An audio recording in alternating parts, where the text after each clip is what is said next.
এই পৃথিবীতে আপনি একজন মানুষ যে দুঃখ কষ্টে আছে। আমরা সাধারণত এভাবেই ভেবে থাকি, কিন্তু আমরা কখনোই উপলব্ধি করি না পৃথিবীর কোনো মানুষই পারফেক্ট অবস্থানে নেই। আপনার দৃষ্টিতে যে মানুষটা পারফেক্ট, সে মানুষটাও ব্যক্তিগতভাবে পারফেক্ট অবস্থানে নেই। প্রত্যেকটা জিনিসের মাঝে প্রাপ্তি যোগ যেমন থাকে, অপ্রাপ্তির হিসাবও থাকে। আর আপনি যেখানেই আছেন সেই ব্যাপারটা নিয়ে সেখানে আপনি যদি সন্তুষ্ট অর্জন করতে না পারেন এবং আপনার সন্তুষ্টির কোনো কিছু খুঁজে না পান, তাহলে আপনি কোথাওই পাবেন না। কারণ আপনাকে বুঝতে হবে, সৃষ্টিকর্তা আপনাকে যে অবস্থানে পাঠিয়েছেন, আপনাকে সে ভালো মনে করে এবং আপনার পরীক্ষার ক্ষেত্রটা এটাই উপযুক্ত জায়গা হিসাবেই কিন্তু আপনাকে পাঠিয়েছেন। আপনার দুঃখ কষ্ট দেখে আপনার হয়তো মনে হয় যে আপনার মতো দুঃখী মানুষ এই পৃথিবীতে হয়তো আর কেউ নেই।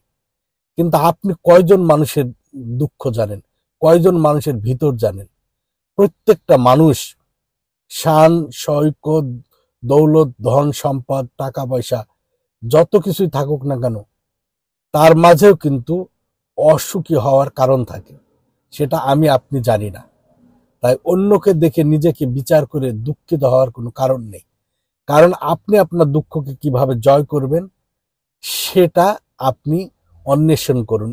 ইনশাল্লাহ আপনি সেখানে কিছু একটা পাবেন এবং আপনার জীবনকে আপনি সুন্দর করতে পারবেন। এই পৃথিবীতে প্রত্যেকটা মানুষ এক একজন এক একভাবে প্রতিনিধি, এবং নিজের প্রতিনিধিত্ব করুন এবং নিজেকে আপনি প্রতিষ্ঠিত করুন যেমন পৃথিবীতে, এবং এই পৃথিবী ত্যাগ করার পরে পরকালীন জীবনে আপনি যেন আপনাকে সঠিক জায়গায় নিয়ে যেতে পারেন সেভাবে প্রস্তুতি নিন।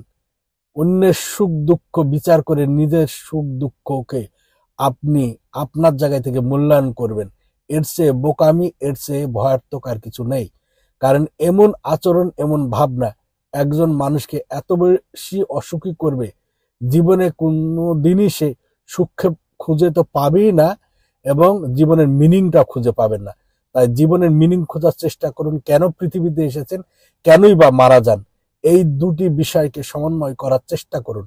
অর্থ খোঁজার চেষ্টা করেন, ইনশাল্লাহ আপনি জীবনের অর্থ পাবেন, আপনার অবস্থানে আপনি সন্তুষ্ট হবেন এবং আপনি সুখ অনুভব করবেন।